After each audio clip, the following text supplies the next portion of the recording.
Bonjour à tous, bonjour à toutes. Bienvenue sur la chaîne YouTube de René et compagnie et bienvenue aux capsules d'intervention, de coaching et d'intervention.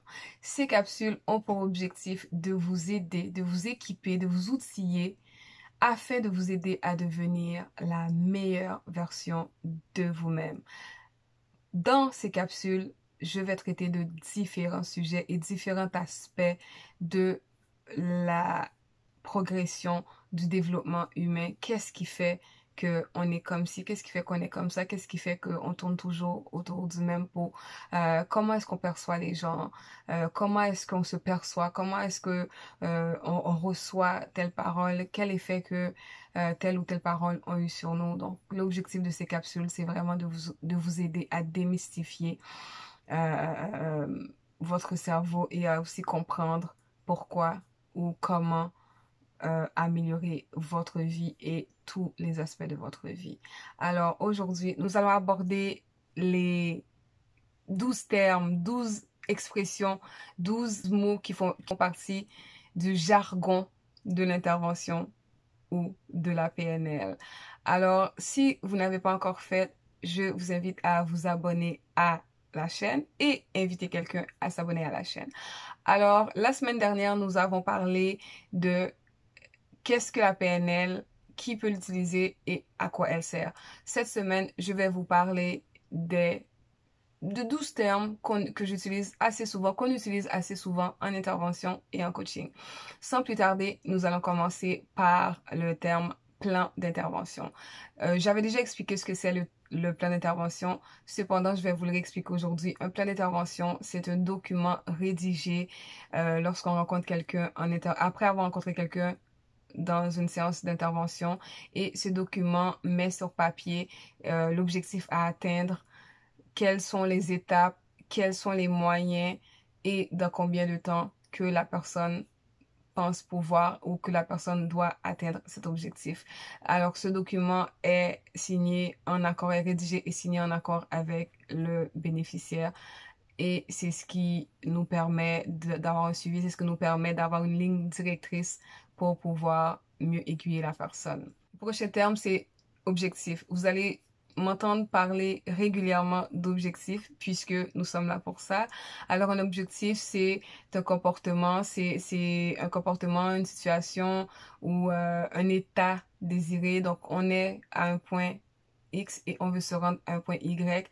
Donc, quel est l'objectif, quel est l'état, quelle est l'attitude, quel est le comportement dont je désire atteindre. Alors, c'est ça l'objectif. Ensuite, nous avons aussi le terme SMART, donc qui est un acronyme de spécifique, mesurable, atteignable, réaliste et temporel. Lorsqu'on fait un plan d'intervention ou même en PNL, on va utiliser beaucoup le terme SMART pour pouvoir mieux définir, pour pouvoir mieux savoir quand est-ce qu'on va atteindre l'objectif. Le S pour spécifique, l'objectif doit être court, clair, concis, mesurable. On doit pouvoir mesurer le progrès qui est fait. Ensuite, on a atteignable. C'est un objectif qui doit être atteignable, que la personne, avec les conditions qu'elle a, avec les compétences qu'elle a, les connaissances qu'elle a, ça doit être accessible à la personne de pouvoir atteindre l'objectif. Ensuite, on a réaliste. Réaliste parce que le progrès ne se fait pas nécessairement en 24 heures. Quand on établit l'objectif avec la personne, on vérifie pour voir est-ce que c'est un objectif qui est réalisable, qui est réaliste selon les conditions dans lesquelles elle se trouve, et temporel, qui signifie que dans un temps précis, donc dans un mois, Juliette sera capable de lasser ses chaussures. Donc, ce n'est pas un jour, ce n'est pas à un moment donné, mais c'est dans un temps précis.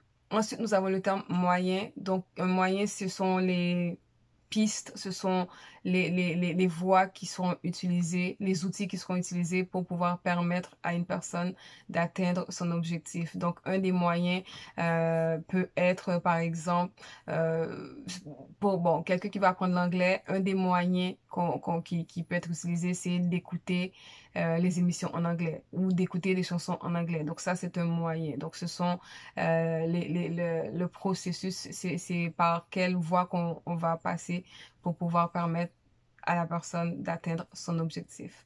Le prochain terme est facteur de risque. Vous risquez de m'entendre parler régulièrement de facteurs de risque, surtout lorsqu'il s'agit d'intervention auprès de la jeunesse ou auprès de la famille. Donc, quand on parle de facteurs de risque, ce sont les facteurs, ce sont les motifs, les raisons qui font que telle situation peut être, que telle personne peut être plus à risque qu'un autre. Les facteurs de risque, par exemple, quelqu'un qui en ce moment va vivre une séparation ou la séparation de ses parents ou va perdre un être cher, va avoir une rupture, va subir une rupture amoureuse ou quelqu'un tout simplement qui est en rupture avec le système scolaire.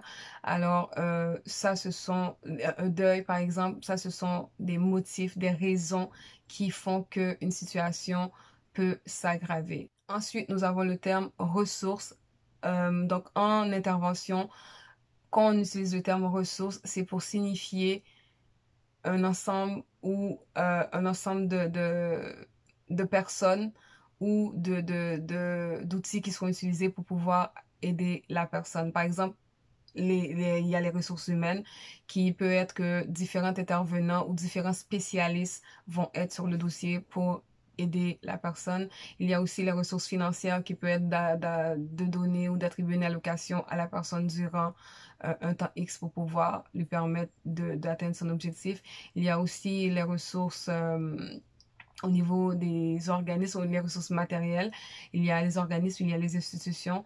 Donc, quand on parle du terme ressources en intervention, c'est un ensemble d'acteurs, de services et d'outils qui seront mis à la disposition de la personne pour pouvoir l'aider à l'atteindre son objectif. À noter que le terme ressources en intervention et le terme ressources en PNL n'ont pas du tout la même signification. On va passer dans les 6 prochains termes qui sont régulièrement utilisés en coaching cette fois-ci. Alors, un des termes que vous allez entendre souvent parler, c'est le terme ancre ou ancrage. Donc, qu'est-ce qu'un ancre ou un ancrage? Donc, c'est tout simplement un processus d'association entre une réponse interne et un déclencheur externe. Autrement dit, un ancrage peut être fait ou peut être issu d'un objet, d'un son. Par exemple, les petits-enfants vont avoir tendance à garder leur toutou. Dans ce toutou, c'est que chaque fois qu'ils ont ce toutou, ça les calme. Alors, c'est un geste, un son ou une odeur qui peut être attribué à une sensation ou à un état. Donc, c'est ça, un ancrage. Maintenant, on va passer au terme aidant ou utile.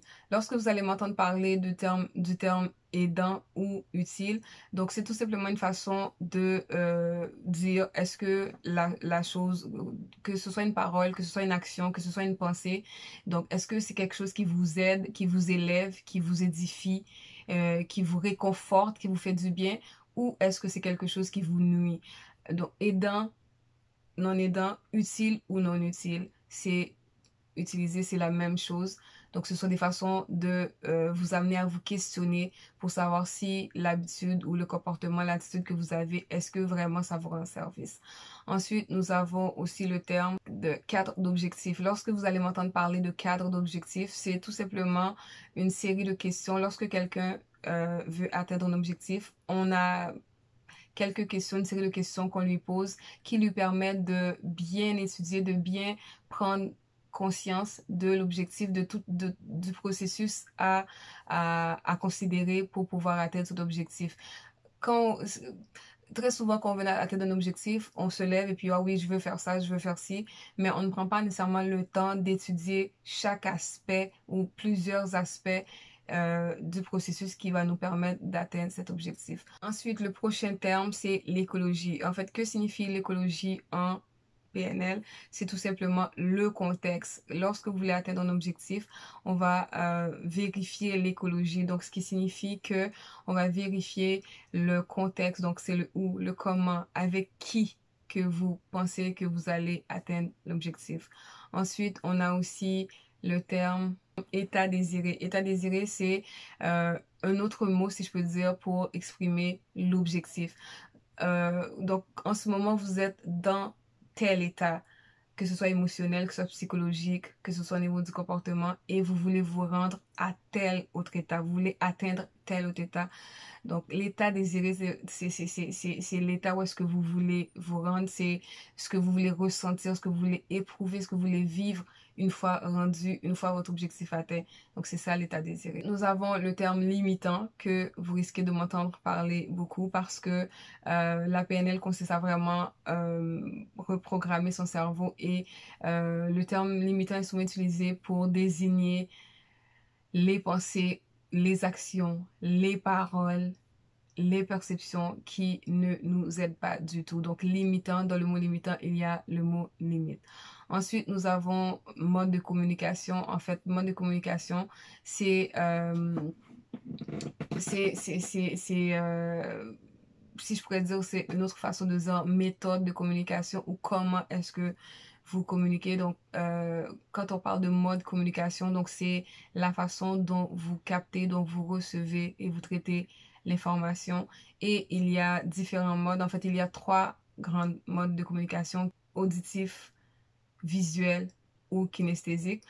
On a 5 canaux sensoriels. Cependant, la plupart des gens reçoivent l'information ou traitent l'information par l'une des 3 de ces voies qui est plus dominante, donc qui est auditif, visuel et kinesthésique. La prochaine thématique est ressources. Comme je vous l'avais dit précédemment, ce terme ressources n'est pas le même que celui qu'on utilise en intervention. Donc, quand on parle de ressources en PNL, c'est une capacité qu'on a déjà en nous ou un état qu'on a déjà en nous.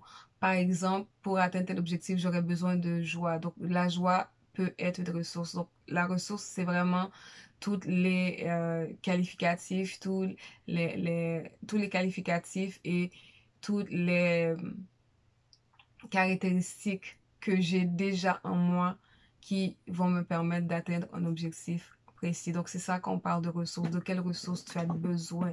De qu'est-ce que cela te prendrait pour pouvoir atteindre l'objectif? Donc, la ressource, c'est de quel outil supplémentaire que tu as besoin pour atteindre l'objectif. Ensuite, nous avons comme avant-dernier terme, technique. Donc, qu'est-ce qu'une technique PNL? Donc, c'est tout simplement un procédé ou un processus utilisé pour pouvoir permettre à la personne d'atteindre l'objectif visé. Donc, c'est une façon de faire, c'est un ensemble d'actions pour mener la personne à atteindre son objectif. Et comme dernier terme utilisé, vous allez beaucoup m'entendre parler de VACOG, qui est un acronyme de visuel, auditif, kinesthésique, olfactif et gustatif. Alors, j'espère que ces termes vous ont vraiment plus éclairé afin que dans les prochaines capsules, lorsque je vais utiliser ces mots, que vous allez comprendre de quoi est-ce que je parle et pourquoi est-ce que je les utilise. Je vous remercie d'avoir été des nôtres. Alors, la semaine prochaine, on se donne rendez-vous et le terme de la semaine prochaine sera la structure mentale. Qu'est-ce que la structure mentale? En attendant, je vous invite à vous abonner à la chaîne, transférer, partager la capsule à une ou plusieurs personnes de votre entourage et on se retrouve la semaine prochaine à la même heure. Au revoir.